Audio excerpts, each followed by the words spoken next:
So let's talk about Daniel Dennett. Dr. Dennett is the Austin B. Fletcher Professor of Philosophy at Tufts University, as well as their co-director of the Center for Cognitive Studies. He's the author of a number of books popularizing evolution, cognitive science, memes, and philosophy, including Consciousness Explained, Darwin's Dangerous Idea, and Intuition Pumps. We recently had the chance to talk with him about his thoughts on language, and we're excited to share them with you. Let's see what he had to say. Thank you for joining us. I'm happy to join you, Modi. Right, thank you. So you've talked in the past about the McCready explosion, which is this change over the past 10,000 years for people and the domesticated animals that they're associated with to move from 0.1% of sort of the land vertebrate biomass to about 98%. And you've implicated language as playing a major role in that. So we're wondering if you would talk about the role that you think language has played in this.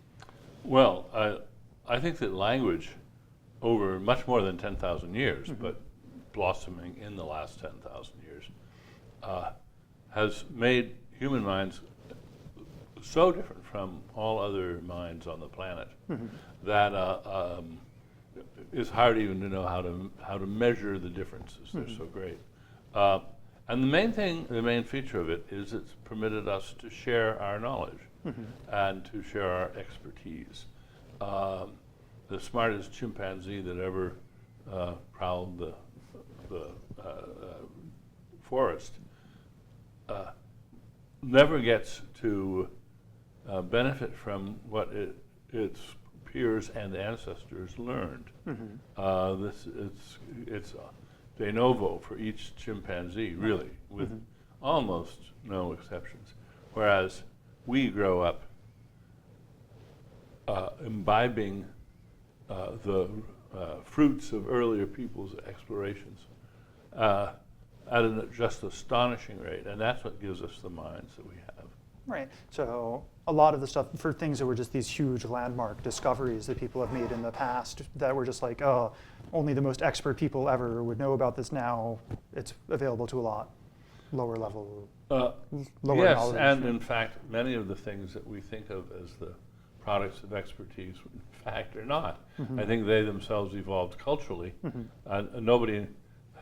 Nobody invented the wheel.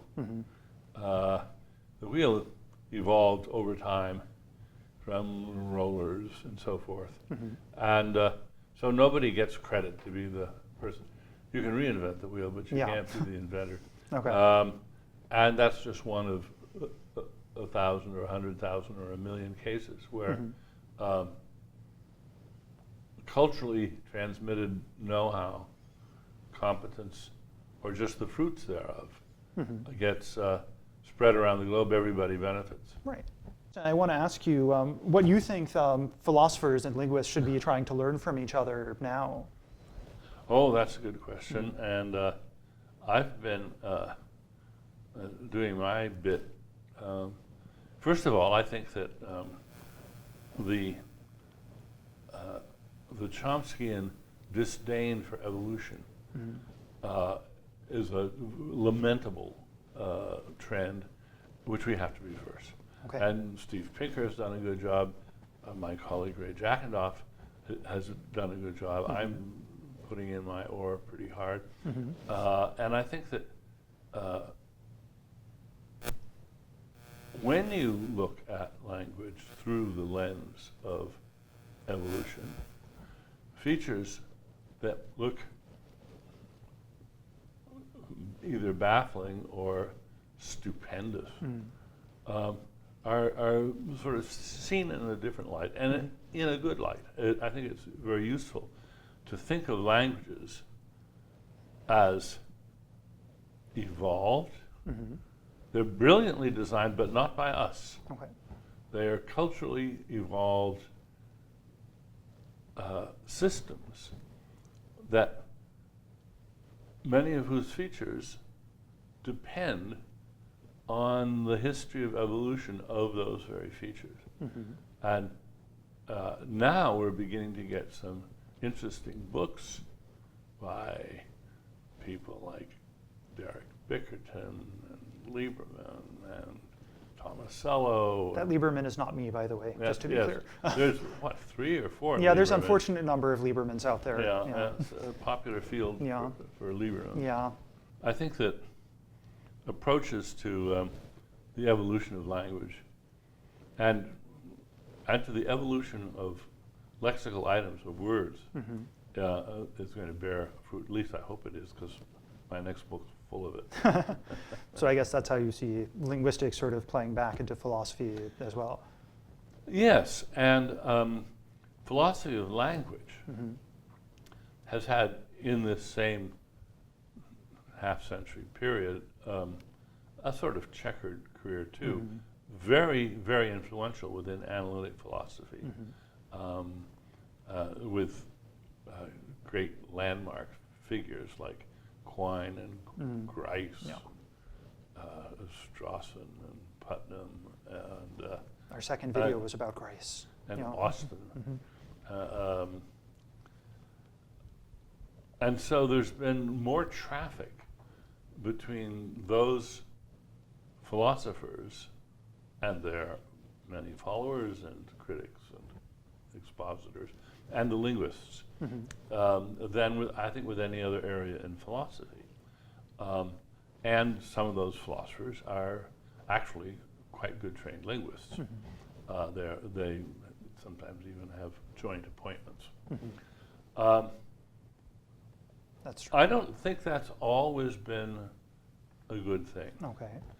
Because I think it has encouraged philosophy of language to narrow itself down and to ignore topics which quite properly are philosophical, but were sort of on the taboo list if you were going to be a good Chomskyan. Well, again, evolution. Okay. But I'm happy to say that David Kaplan, philosopher of language, had a paper, I can't think of the title of it right now, which explored sort of the evolution of words. Words as descendants of other words and of other tokens. All right. And my former colleague Mark Richard, now at Harvard, has a book in progress on that, looking at meanings as species, and it encounters a lot of noisy but I think empty resistance, and it will be very interesting to see where that goes. Yeah. And of course, there are many in linguistics who say it's not going to go anywhere. We'll just wait; it'll blow over. But that's right. that's what the cutting edge always looks like. Yeah.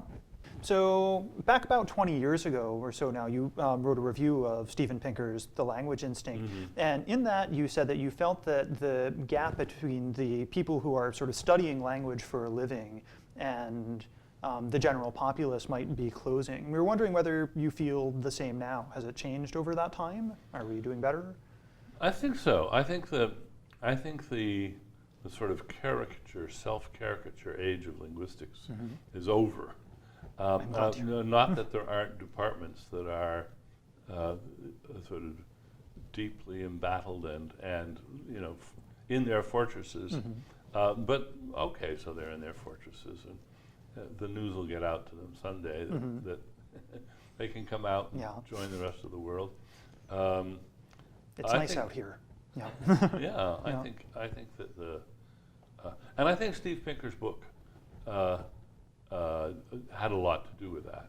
So you've written pretty recently, actually, about the connections between syntax and semantics, and also sort of connecting into computers.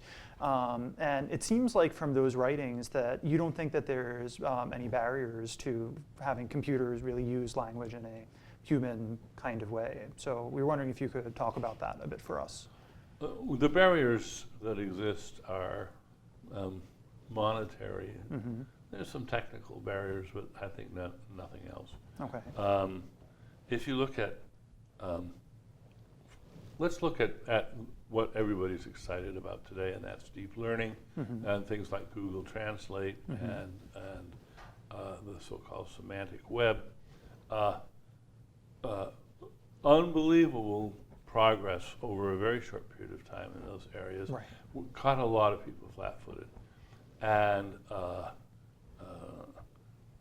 somebody has quoted recently an executive for, I think, Google, who said, every time I fire a linguist, our speed goes up 10% or something like that.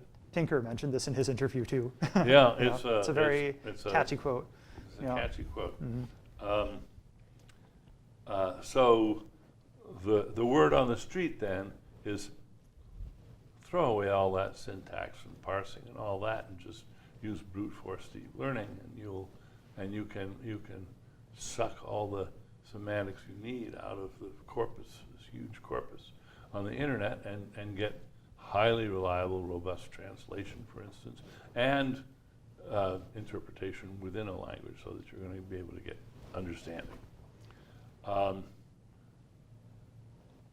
Do you and think I think we have to take the claim very seriously. Pedro Domingos' new book, The Master Algorithm, is a little bit over the top, but is pretty good on this, and he makes a strong case. What I think should always be stressed is that deep learning systems of this sort stand on the shoulders of giants. For instance, Google Translate depends on all the human translators that have gone before it. What it does is it sucks up millions of pages of good translation. How do we know it's good? Well, it's good enough to put on the internet. It's good enough to pay people to do. So you've got this high quality translation that's already been done, and you just this is sort of high quality plagiarism. Of course, that's very evolutionary. You know, if it works, copy it. And so what we're seeing is the bottom-up Darwinian style reuse of design again and again and again and again, and they're getting much, much better at it. Now, does that take us all the way to human comprehension? It takes us all the way to something that's very close to human comprehension, because I think a lot of human comprehension, that's how we do it. Kids growing up, they hear all this language, they're soaking up a lot, and they're not parsing it, and they're not yet they're not. They're just seeing, they're seeing just what Google translates. They're seeing statistical patterns unconsciously, which gradually crystallize, if you like, into a competence with language where do they know the meanings of the words? They know the meanings of words the way latent semantic analysis knows the meanings of words, the way Tom Landauer's work does. It can pass a vocabulary test. So I'm just curious. So there's been research over the past, say, 10 years or so, looking at statistical learning within kids and kind of finding that for the data that kids have, it doesn't seem like they're necessarily able to get to the point where they know what we know that they know from doing sort of acquisition research without some sort of background knowledge about how language can work. So that's sort of like universal grammar. Oh, yeah. I mean, the kid's brain is not a tabula rasa. It's not a blank slate, of course not. And what a good evolutionist would say is the line between learning and evolution is blurry and porous. And gradually, things that were originally had to be learned by individuals get moved into the genome by the Baldwin effect. And so we don't know how much of the earlier experience of the species with language has shaped our brains for language. What we know is a lot. Chomsky has always discouraged looking at that process, and has had some fantasies about what kind of a sudden, monstrous leap to language it might be. And I think that's to be just simply discarded. That's not serious. Okay. Of course, language evolved to fit the brain, and then the brain evolved to fit language. All right. And it's a co-evolutionary process. I would, I never could collect on the bet, but I bet large sum of money that in the fullness of time we will understand that our ancestors, and was this 250,000 years ago or 1.5 million years ago, there's a big window there. Much harder for them to learn to speak than it is for us. Okay. That we are born today with brains that have been streamlined for language learning because it's been such a valuable advantage. There's been plenty of selection pressure for being quick on the uptake on language. And language has evolved also to be easy to be taken up. I just want to move back to the sort of computer part of the question. So do you believe? Oh yeah, right. We left that. Yeah. Do you believe that computers are going to be able to attain an ability to use human language in the way that humans do without having some kind of consciousness behind it? No, they'd have to have consciousness, but they can. In principle, they can. I think that it's very important to realize they don't yet, and that just more of the same is not going to get us there. Right. So the obvious example as the imagination furnisher is Watson, which IBM's Watson, which beat Ken Jennings and that other fellow at Jeopardy. And there's Watson speaking, and there's Watson answering questions. No. Yes and no. I mean, Watson is actually a very amazing system. It's the more I learn about it, the more impressed I am with it. But the interface on that program, very, very tightly constrained, and Watson couldn't have a conversation with anybody. Absolutely not. It can answer Jeopardy questions. Yeah. That's all of that sort it can do. So it's not general purpose. It's absolutely not general purpose. It would fail miserably on the Turing test. Yeah. And you say, well, all right, but it's a good beginning. Yeah, it is. It might be 2%. You know, what about the other 98%? Yeah. So we have a question from one of our viewers, Jeffrey, who wanted to ask you about this idea that you've had in the past that you've really been critical of, that we have some sort of like mental language that sort of the mind is like coded in the verb thought. So what don't you like about this idea? Like mentalese or brainish? I guess I don't like anything about that idea. I think there's plenty of language in the mind.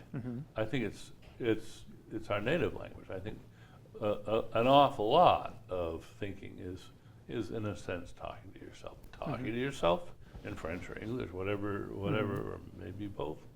And also sometimes in maybe a sort of idiolect of your own devising, which might not even always have pronunciation.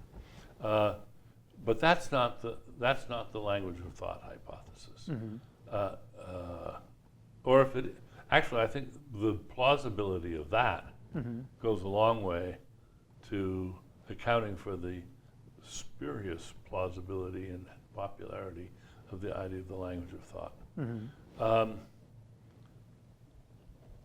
Is there a system of representation in brains?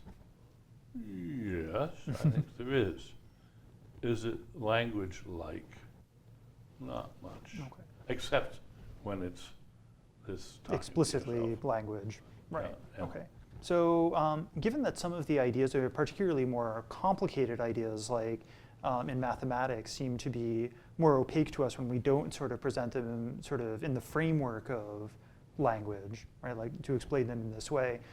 Is there some sort of like infiltration maybe of like language into these sort of other realms of thinking? Do you think? Sure. I think, I mean, mathematics is a good example. couldn't exist without language. That is, as an inquiry. The truths of arithmetic don't depend on human existence or on any mathematicians, but the articulation of those truths in language, if you include the symbolism of mathematics as part of language, is yeah, sure. So it just remains for me to thank you. So thanks a lot for coming in with us today. We really appreciate it. Thanks for a very good conversation. Thanks. Interesting stuff, right? Thanks for watching, and we'll be back with a regular episode next week. See you then.